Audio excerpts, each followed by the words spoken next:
morning and welcome to the Core Connection. I'm Mira Rubin here with you on Enlightened World Network. And today's topic is handicapping. And we all have talents and skills and advantages, blessings, and often are apologetic or diminutive about these things. And we handicap ourselves and thereby keep ourselves small and keep ourselves from shining our unique light. And it's an interesting phenomenon. It's an interesting thing to be looking at. So that's what our conversation will be today. Good morning, Rosalind. Welcome. So good to have you here with us this morning, and so good to have everybody else who's joining us. Before we get started, let's take, hi, Gia. Welcome. So good to have you joining us as well. Before we get started, let's take a minute or two to get present. So let's take a deep breath in through your nose and hold it. And imagine clean, crisp oxygen flooding your lungs, flowing into your bloodstream, nourishing all your cells, all your organs, bringing vital life energy to your body and being. And as you exhale any tension, stress, negativity, fatigue. And now let's take another deep breath in through your nose and hold it. This time, imagine brilliant, bright light lighting you up from the inside out, illuminating, electrifying, and energizing all your cells, all your molecules, your electrons, creating a brilliant beam of light and energy from your heart out into the world. And as you exhale any remaining tension, stress, negativity, fatigue. And now let's press our palms together and vigorously rub your hands together to feel all those sensations, the friction, the motion, temperature, pressure, and all the tickling and tingling that happens when you stop. And allow all those sensations to bring you present right here, right now, into this remarkable physical form that enables you to experience life. Welcome. Good morning, Robin. So good to have you joining us. So we're talking about handicapping. And this is such a rich conversation, I think. We handicap ourselves in all kinds of ways. We handicap ourselves through conversations, telling ourselves that we're not good enough or we're not worthy. And this is a pretty typical way of handicapping. And I want to talk about more the arena of handicapping where we handicap ourselves around our gifts. So when we are gifted, we are all gifted, by the way, with different talents, different skills, different awarenesses, different perspectives. We all have our own unique gift that we're here with. And what happens is that people often feel a level of guilt or embarrassment or apology around their gifts. So, for instance, if somebody says, "Oh my gosh, you are so smart," you might say, "Oh no, I'm not really." So you'll mitigate to be apologetic somehow because we don't want to be different, or we don't want to stand out, or sometimes we think that if I'm my intelligence or my beauty or my talent eclipses somebody else. So we operate from this sort of scarcity mindset where if I have whatever talent, skill, intelligence, beauty, money, whatever, that my having that means that you have less, or that my having it means that somehow in comparison you are less than. And rather than allowing all of our talents and all of our skills and all of our advantages to uplift everybody. And so I think that this is a really interesting phenomena for us to take a look at. And I have an analogy after I talk about this story, and I've spoken about it already once, but this is in a little bit of a different context where I have multiple clients who are really good at manifesting, actually. But this one client is aware of their ability to be able to create transformation and catalyze change. And this is sort of a nuanced aspect of it. We were talking about them essentially being a wizard. And what they would be doing, what they did a lot was they put their attention toward kind of, I won't say lost causes, but kind of impossible causes, like trying to fix all the ills of the world, essentially. And the thing about trying to fix all the ills of the world is that there's always more, right? So it's like playing whack-a-mole. And so rather than this whack-a-mole type engagement, what we were looking at is, well, what would it be like if you just made magic? And the person was feeling like, well, this magic, I have this capability, and is it selfish for me to make my magic? And we were talking about how that magic making capacity is this person's gift. And that they're sharing that, they're doing that, they're making that magic is something that they're expressing into the world, that they're giving. They've received this gift, they're giving this gift to the world by making the magic that they make. And one of the ways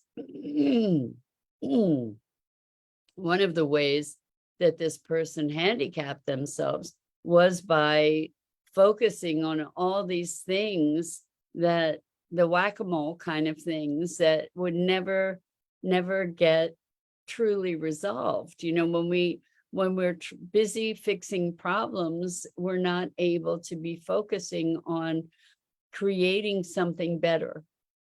It's kind of being mired in the past rather than generating something new that makes the old problems obsolete. This is a Buckminster Fuller quote, is something to the effect of, don't try to change things that are broken, create something that is better so that the old thing becomes obsolete. And so the way that this wizard was handicapping themselves was by focusing on all these problems rather than really generating new magic. And I think that's an interesting, nuanced look at ways that we might be handicapping ourselves. We might be handicapping ourselves by allowing other people to be critiquing and moderating our dreams, for instance. We might be handicapping ourselves by binding ourselves to others, that like by putting the needs of others above ourselves. Now, this could sound really selfish and self-centered, and that's not where this is coming from. But and I believe that if we follow our vision, if we follow our dreams, if we follow our hearts, that really ultimately that is going to be in service of our purpose. Now, I'm not saying to be oblivious to the needs and of others. And what I am saying is that so many of us just subvert our soul song to serving smaller masters, shall we say. So the smaller master being a problem, this chasing after all these iniquities and problems rather than creating a new context, for example. So it's interesting. I was speaking with somebody about a person who is an incredible catalyst for change in the world. And they also, in the process of creating this change, they also create a lot of chaos, which maybe is sort of a natural thing. But anyway, there's a lack of concern or consideration for the chaos that they're creating, essentially. And what the person I was speaking with said is that it's almost like this person's impervious to feedback, that they just do what they do, they're doing their thing, and it doesn't really matter what people say or think, they're doing what they're doing. And it's very interesting because it's creating a lot of upheaval and frustration in an organization that's supporting this person, because they're not recognizing the ramifications of the actions that they're taking on the organization.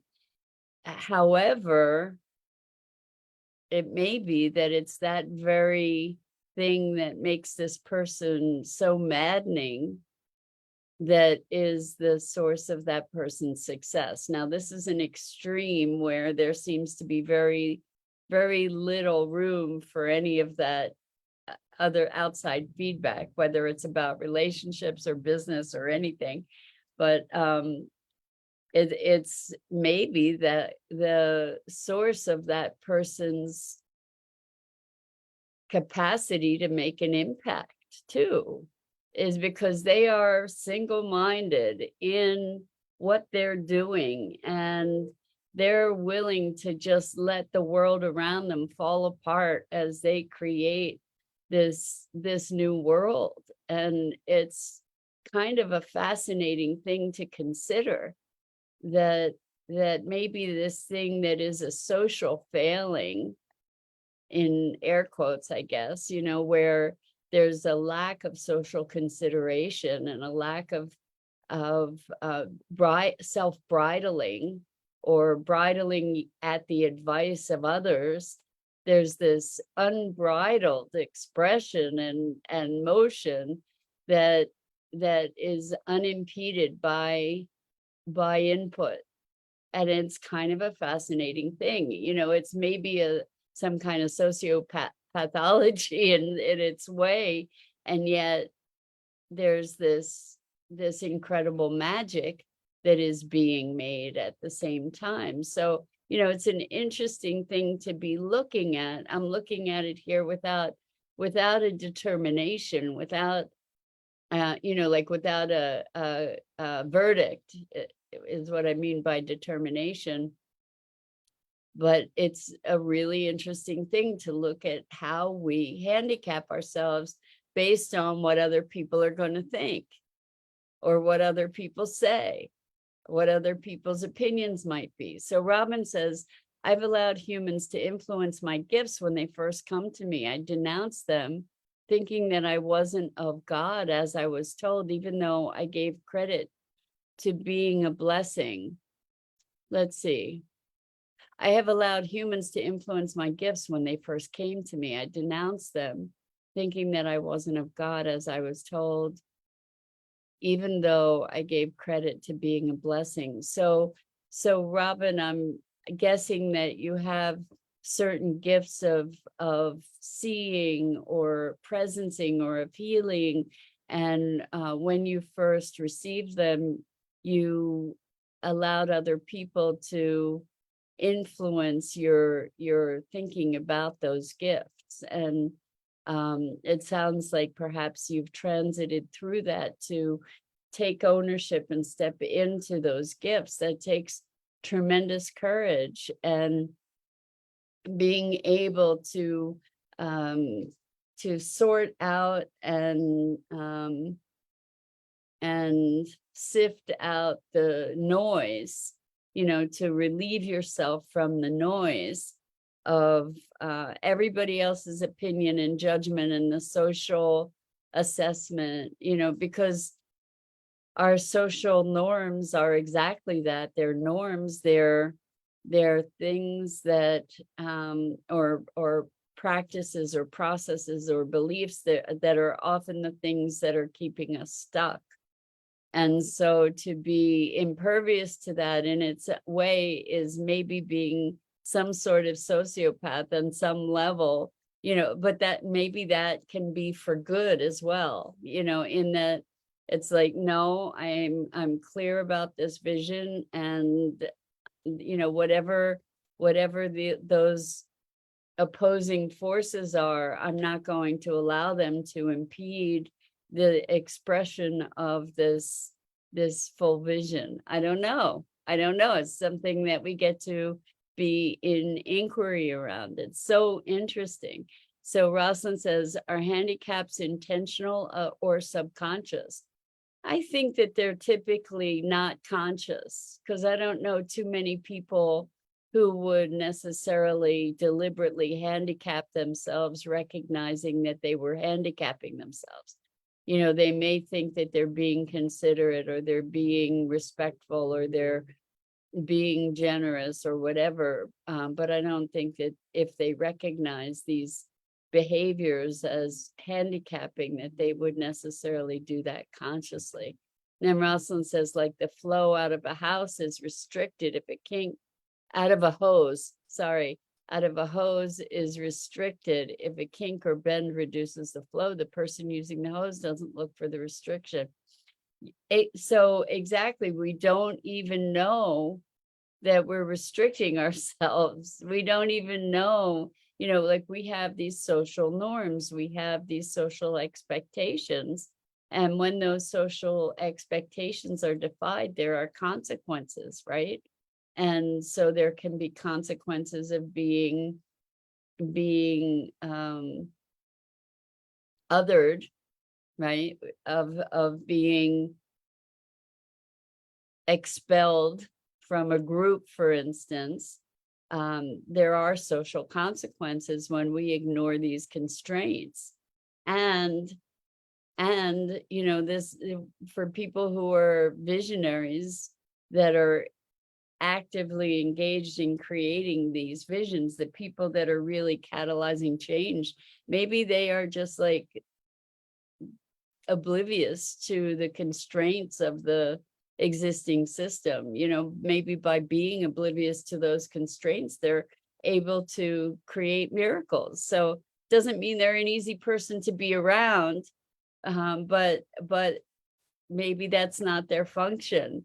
Maybe their function is just to create this disruption and change, and let other people pick up the pieces. I don't know. It's a fascinating thing to consider, to see the change that this one person is creating in the world, and the reach that this person has. It's fascinating also to know that what's happening behind the scenes is, people are scrambling and in chaos, trying to support the efforts that this person is catalyzing. So, it's such an amazingly fascinating dynamic when we look at how we express in the world.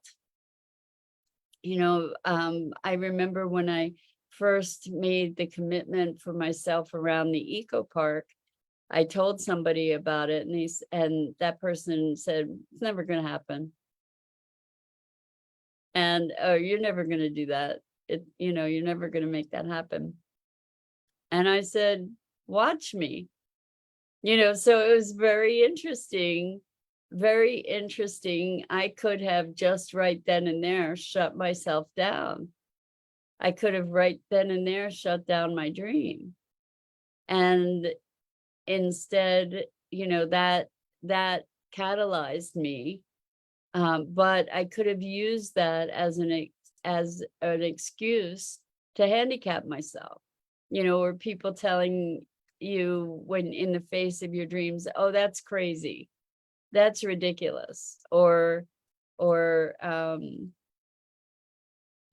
that's a crazy idea, or you're selfish. So this notion of selfishness is something that is worthy of conversation too. That's a whole big other conversation, I think, because there are so many dimensions of selfishness. And some levels of selfishness are toxic, and some levels of selfishness are really purely healthy. And all the dynamics around that are really fascinating too. When we're perceived as selfish, it's because somebody's needs or desires or wants, somebody else's needs or desires or wants aren't getting met. It's interesting. It's interesting. I'm totally fascinated about this thing about handicapping ourselves. So when, like, this person with the magic felt that, well, if they have all this magic, it's almost like if they have all this magic, it just shows up how other people don't. So they become shy or apologetic about using their magic because other people don't have that ability. Well, is that really what we should be doing?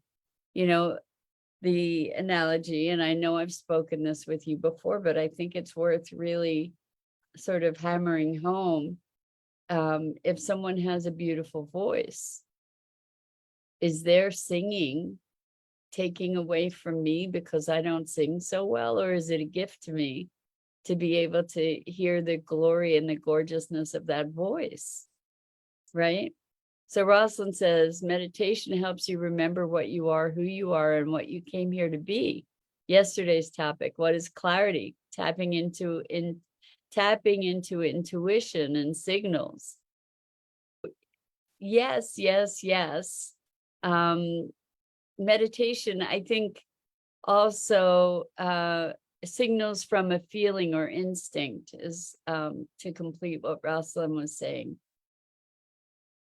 Yes, and when we're talking about clarity and are really connecting with our soul song and our purpose, we can often handicap ourselves around that by telling ourselves stories like, I'm not smart enough, I'm too old, I'm too this, I'm not enough that.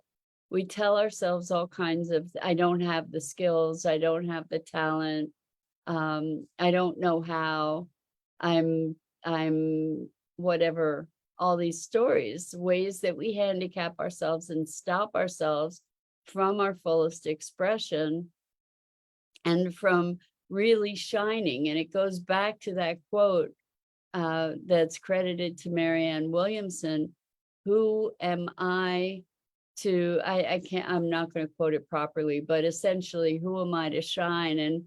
And the response that she creates to that is, who am I not to? How, good morning, Sally. Welcome back. It's great to have you with us this morning.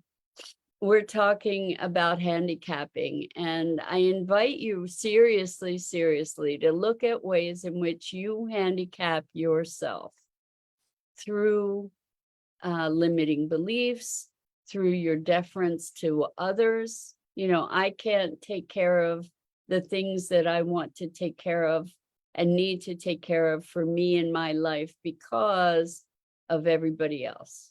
What are the excuses? What are the ways that we shut ourselves down, even if it's things like tilting at windmills, like chasing after hopeless causes rather than really directing our attention to creating something new and expansive. So this is a really, really, really valuable conversation. And it's really valuable for you to engage in looking at, well, how have you limited yourself? How have you handicapped yourself? And if you look at that, if you bring that to awareness, then that then gives you the opportunity for choice around whether you want to continue handicapping yourself or not, or maybe embrace patterns and behaviors and actions that are in greater alignment to your essence, with your essence, and with that expression. So who would you be if you didn't handicap yourself? And we often will say that we are handicapped by the externalities of life, other people, the circumstances. And the thing is that if we can recognize that those things might be serving as handicaps rather than being at the effect of them, we can maybe transform that awareness into some kind of new action, belief, intention that lifts that constraint to give us the latitude for greater expression. So Sally says, I close myself off from social engagements because someone might normally be negative and I don't feel like trying. I miss out on a lot. So by closing yourself off from social engagements, so maybe the option is to seek out social engagements that are going to be with people that are more aligned with what would be expansive to you. So it's interesting because for me, I really don't have a whole lot of bandwidth for what I call idle conversation. I don't really have a lot of bandwidth for talking about the latest in sports or, I will talk about TV shows if there's something stimulating, intellectually stimulating and expansive around it. But, the water cooler conversation about nothing is not something that engages me. I have a limited tolerance for it, and then my head sort of explodes. And so that's, Sally says, I don't either. And that's why I'm speaking to it, Sally. So what I have come to is that it's important to up level your social connections. Seek out groups of people or individuals that have more common interests, that are willing to be talking about things that matter to you, things that matter to you. Finding your tribe, Robin says. Yes. And I can say that most of my life I was really lonely because I was talking about things that people didn't want to talk about. And so they told me I was crazy or too intense. And what I'm noticing is that as I talk more about these things now, and I think it's a different time and there are more people that are more committed to waking up. I'm finding my tribe. I'm finding more and more people who are willing or who are oriented to having conversation, cultivating awareness that is meaningful. And at least, I'm attracting those and those people now.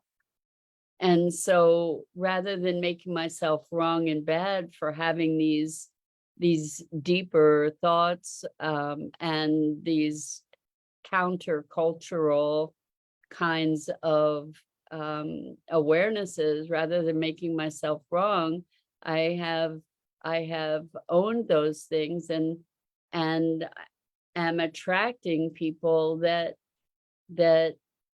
also are seeking to create a better world. So it's amazing that when you have